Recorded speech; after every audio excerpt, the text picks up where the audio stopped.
Amna Nawaz now gets reaction from a community leader in Minnesota. Amna? That's right, Judy. Well, in the neighboring city of St. Paul, we're going to take a closer look now at how the jury's decision is coming down. Melvin Carter is the mayor of St. Paul, which, along with its neighbor in Minneapolis, form the state's twin cities. He's also the first African-American to hold that office, and he joins us now. Mayor Carter, welcome back to the NewsHour, and thank you for making the time. So Derek Chauvin has been found guilty on all 3 counts. What was your immediate reaction when you heard the news? Thanks for having me on.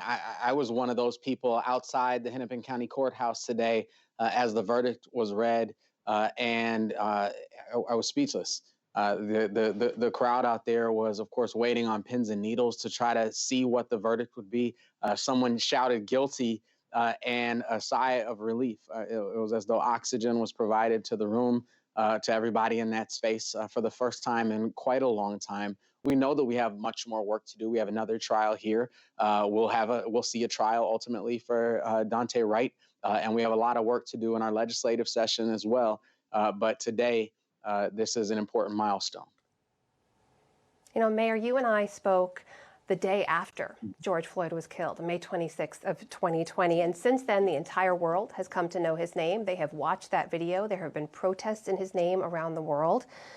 In this trial, everyone has been watching and waiting for the verdict. To you, what was at stake in that courtroom? Everything was at stake in that courtroom. First of all, I'll say I think the young lady who shot that video we've all now seen deserves a Pulitzer Prize for her work, because that is one of the most consequential works of media that we've seen in a generation. Obviously the accused, Officer Chauvin, his future and his fate was at stake. But far more than that, as the rest of the world looks at this atrocious act that any civilization throughout the course of history anywhere could look at and say, that's wrong, that's murder. And we had to sit on pins and needles for almost a full year to learn whether or not our legal system had the capacity to convict someone and hold someone accountable. It's not to be taken for granted.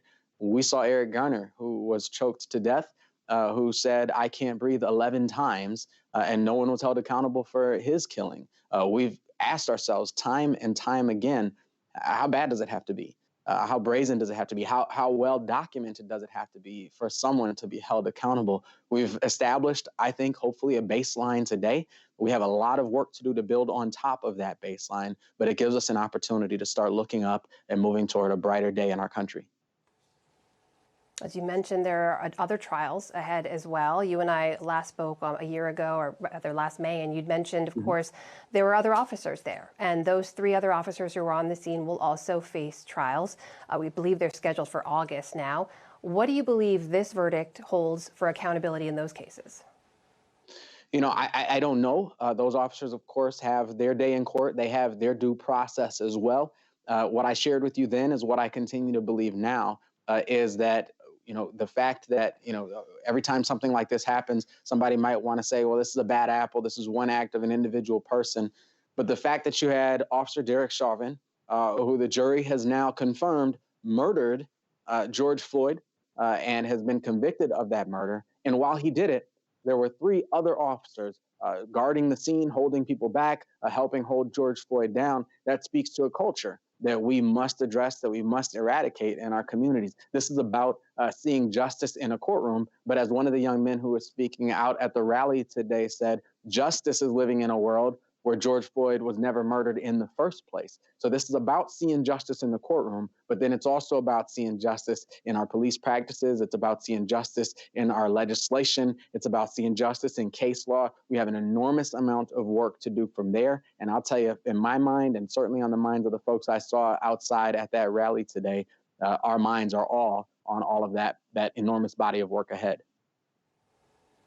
Mayor Carter, in a few seconds we have left, as a leader in your community, as an elected official, when you look back at the trauma of the last year, people watching this video over and over, the stress and anxiety of waiting for a verdict, and now this one moment today, this one moment of accountability, how do you lead your community forward out of this? You're right. It's been an enormous amount of trauma. In that moment, when that voice shouted guilty, and all around me, some people were happy and started smiling. Some people just burst out in tears. Some people dropped to their knees and started praying all at the same time. We have a lot to knit back together. We have a future to build. We've committed ourselves already through this framework that we call our Community First Public Safety Framework, that says we need a public safety framework that's a lot more proactive than we've seen over the past generation. I'm fortunate to serve a community that's already been all in on this work far before George Floyd was murdered, and we're going to continue to push that body of work forward. Mayor of St. Paul, Minnesota, Melvin Carter, joining us tonight. Thank you for your time, Mr. Mayor. Thank you.